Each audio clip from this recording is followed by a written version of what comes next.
2024 ನಂತರ ವಾಸ್ತು ದಶೆ ದಿಕ್ಕು ಎಲ್ಲ ಬದಲಾಗಿದೆ. ಅದ್ರ ಶ್ರೇಯಸ್ಸು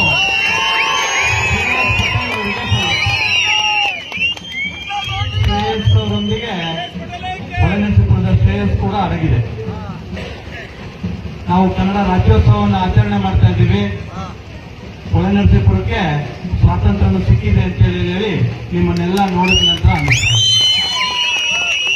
ಯಾಕೆ ಮಾತನ್ನು ಹೇಳ್ತಿದ್ದೀನಿ ಅಂತ ಹೇಳಿದ್ರೆ, ಇಲ್ಲಿ ತನಕ ಯಾವುದೇ ಕಾರ್ಯಕ್ರಮ ನಡೆಯುತ್ತೆ ಅಂತ ಹೇಳಿದ್ರೆ ಯಾವುದೋ ಒಂದು ಮನೆಗೆ ಲೈಟ್ ಹಾಕ್ತಾ ಇರೋದು, ಒಂದು ತೋಟದ ಮನೆಗೆ ಲೈಟ್ ಇರೋದು, ಇಡೀ ಹೊಳೆನರಸೀಪುರಕ್ಕೆ ಲೈಟ್ ಇರೋಂಥದ್ದನ್ನು ನಾನು ನೋಡಿರಲಿಲ್ಲ.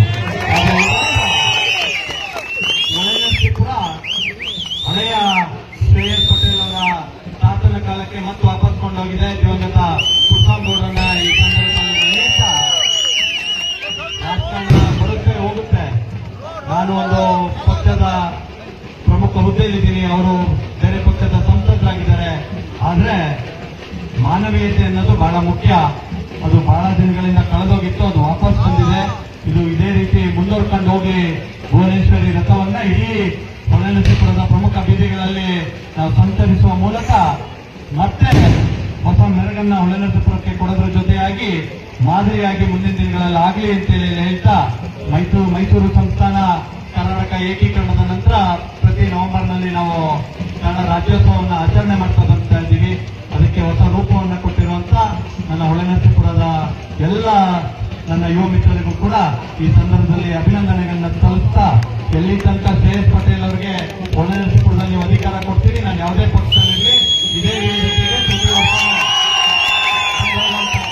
ಮಾಡ್ತೀನಿ ಅಂತ ಹೇಳ್ತಾ ನನ್ನ ಮಾತಿಗೆ ವಿರಾಮ ಹೇಳ್ತೀನಿ. ಎಲ್ರಿಗೂ ನಮಸ್ಕಾರ. ಜೈ ಹಿಂದ್, ಜೈ ಕನ್ನಡ. ಆಗ್ಬೋದಾ ಅನ್ನೋದನ್ನ 2024 ನಂತರ ವಾಸ್ತು ದಶೆ ದಿಕ್ಕು ಎಲ್ಲ ಬದಲಾಗಿದೆ. ಅದ್ರ ಶ್ರೇಯಸ್ಸು